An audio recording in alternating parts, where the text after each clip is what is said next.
देवी पार्वती ने एक बार शिवजी के गण नंदी के द्वारा उनकी आज्ञा पालन में त्रुटि के कारण अपने शरीर के उपटन से एक बालक का निर्माण कर उसमें प्राण डाल दिए और कहा कि तुम मेरे पुत्र हो।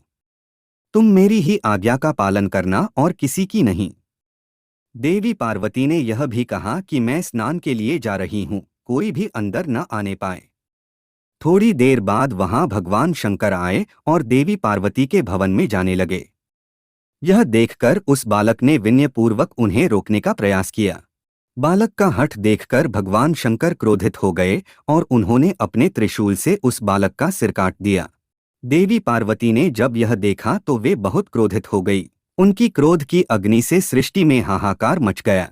तब सभी देवताओं ने मिलकर उनकी स्तुति की और बालक को पुनर्जीवित करने के लिए कहा। तब भगवान शंकर के कहने पर विष्णु जी एक हाथी का सिर काट कर लाए और वह सिर उन्होंने उस बालक के धड़ पर रखकर उसे जीवित कर दिया। तब भगवान शंकर व अन्य देवताओं ने उस गजमुख बालक को अनेक आशीर्वाद दिए। देवताओं ने गणेश, गणपति, विनायक, विघ्नहर्ता, प्रथम पूज्य आदि कई नामों से उस बालक की स्तुति की। इस प्रकार भगवान गणेश का प्राकट्य हुआ।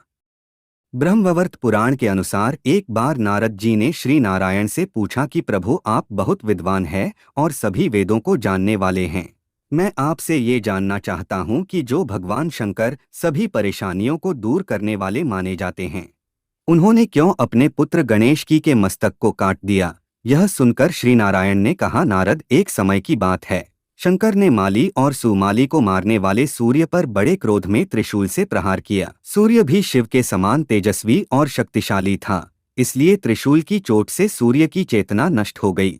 वह तुरंत रथ से नीचे गिर पड़ा। जब कश्यप जी ने देखा कि मेरा पुत्र मरने की अवस्था में है, तब वे उसे छाती से लगाकर फूट फूट कर विलाप करने लगे। उस समय सारे देवताओं में हाहाकार मच गया। वे सभी भयभीत होकर जोर जोर से रुदन करने लगे। अंधकार छा जाने से सारे जगत में अंधेरा हो गया।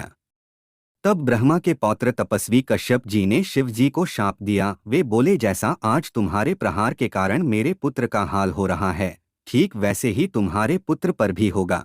तुम्हारे पुत्र का मस्तक कट जाएगा। यह सुनकर भोलेनाथ का क्रोध शांत हो गया। उन्होंने सूर्य को फिर से जीवित कर दिया।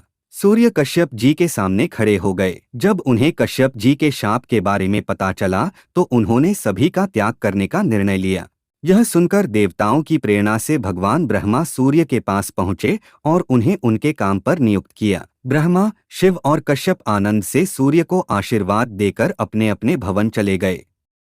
इधर सूर्य भी अपनी राशि पर आरूढ़ हुए। इसके बाद माली और सुमाली को सफेद कोढ़ हो गया, जिससे उनका प्रभाव नष्ट हो गया। तब स्वयं ब्रह्मा ने उन दोनों से कहा, सूर्य के कोप से तुम दोनों का तेज खत्म हो गया है, तुम्हारा शरीर खराब हो गया है, तुम सूर्य की आराधना करो।